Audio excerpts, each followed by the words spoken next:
So if all goes well, by the end of today and the end of this video, I will have a Mexican driver's license.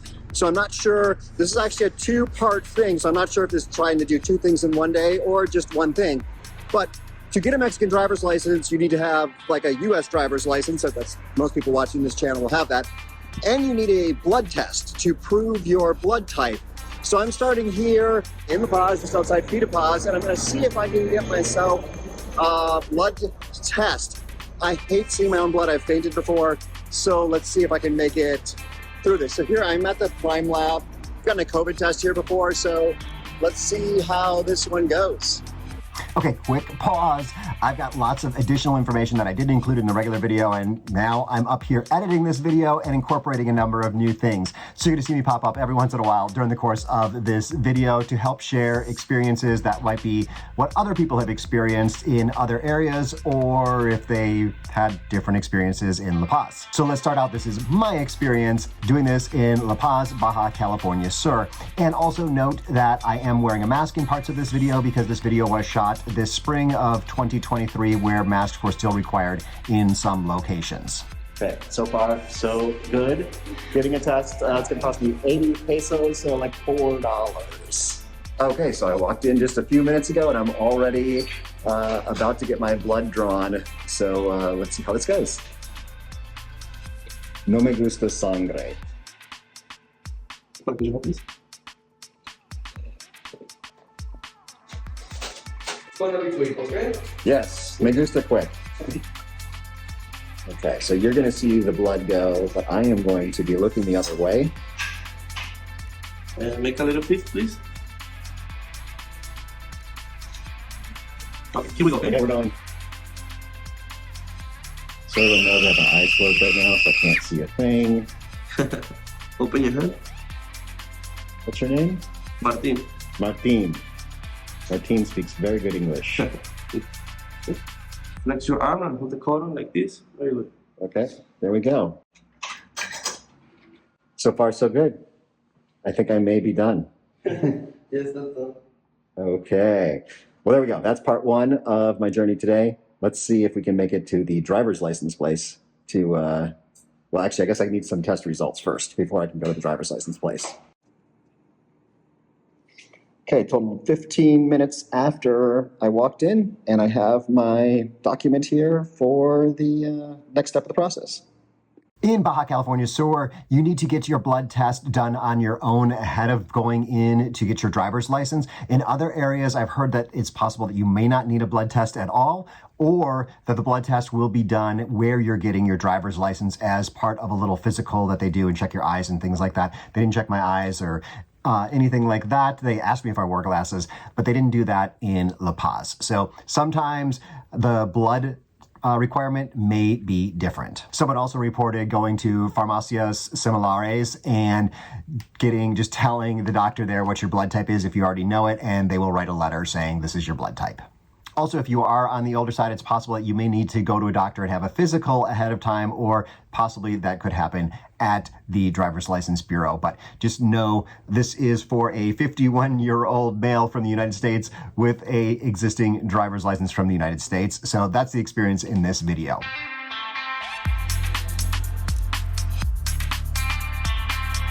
For a driver's license, you need your blood test, your driver's license from the country that you're from, it's a Residente, Permanente, or probably your temporary residency card. She started to say passport, but then she said, oh, I see you're a resident, permanent resident. But you also need something official with your address on it, like your CFE bill. Okay, so that didn't work in just one trip. I thought I was gonna be able to make it, but I might be able to get it done today. For a driver's license, you need your blood test, your driver's license from the country that you're from, it's a Residente, Permanente, or probably your temporary residency card. She started to say passport, but then she said, oh, I see you're a resident, permanent resident. But you also need something official with your address on it, like your CFE bill.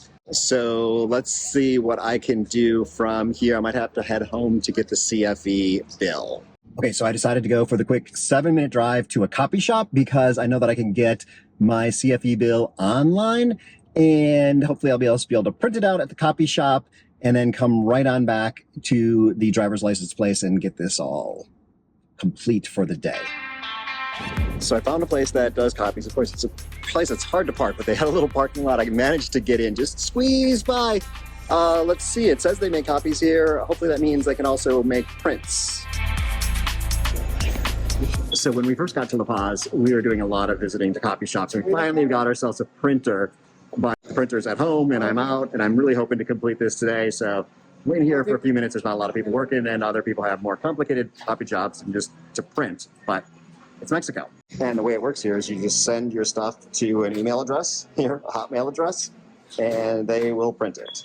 Okay, so I have my copy of my bill. I'm just hoping that they will accept a copy and that they don't need like just the original. Hey, I'm out. I'm gonna give it a try. Let's see how we do. Now, if you are a renter, it's possible that your name is not on your CFE bill or your landlord's CFE bill. So it's possible that you may need a letter written and signed by your landlord saying that you are actually at that address. Also, it's possible that you may need to go to the immigration office or something and get permission, get a letter that states that that is where you live. So once again, state by state, or because of your situation, things may be a little bit different. Okay, so we got a little bit of Groundhog's Day going on. Heading right back to the same place I was. I guess it's been a little over half an hour, but here we are. Let's see, we've got 4 pieces of things now. Let's go. So it's a little bit busier than it was earlier, so we're now hanging out in line out front. I just hate standing in lines that I'm not sure I'm supposed to be in, but everybody else is getting in the same line before going through the door this time. Hopefully someone will come out and ask us to come inside when it's ready. So I'm feeling confident now. These guys who I just met as they were coming out just got their driver's licenses. So how did it go? Yeah, it was super easy. Just walked in, just tell them, we're looking for the license, and got to have your blood type, you got to have your proof of address, you got to have your residency card, and your old driver's license. And your old driver's license. Cool. And you're good to go. Okay, how long did it take? 20 minutes. 20 minutes. Yeah. Sweet. So the woman at the door brought me in, checked all my things, made sure I had it right this time, and they did accept the printed version of my CFE bill. Took me to the corner and printed out one more page. I think it says that everything's fine with me in terms of, it says something like I don't have any infractions. I'm not sure how they know. Now I wait until my number is called, waiting until my number is called on the big screens. And I thought I had just 2, but they just called a number that's way out of order. So see how it goes. So she asked me my height, and she speaks some English, which is great. She asked me my height and guessed at it, actually, and she got it perfect in terms of centimeters, height in centimeters, if I wanted to be an organ donor, yes, and if I had any allergies. She also wanted my phone number, which I have a phone in Mexico, and also a phone number for emergencies, which she accepted a phone from the United States. This is kind of nice. In La Paz, to get my Mexican driver's license, I did not need to take any kind of written or driving test. Some areas I've seen, they do require a written test. Sometimes that written test is only available in Spanish, and sometimes they will provide a translator that I think you maybe pay the translator, but the translator's there. Sometimes you have to bring a friend. Sometimes the test will be available in English. Ask around people in your area, maybe on a Facebook group for expats in the area where you are living, what their experience has been. Also, some areas require a driving test. Mostly what I've heard about the driving test is it's really a parallel parking test. I guess if you can parallel park, then you can probably do all the other things that are driving, because parallel parking is probably one of the more difficult things to do when you're driving. So it was a little confusing waiting for the caja, the cashier. Some people had numbers and some people didn't, so I just had to kind of squeeze in between 2 people, and that seemed to be what everyone else was doing too. If you didn't have a number, squeeze in. Sadly, she did not let me have my picture taken with my hat on, and hopefully my hair looked okay. I was allowed to smile. Okay. Okay, gracias. Okay, check it out. There it is, my official Mexican driver's license.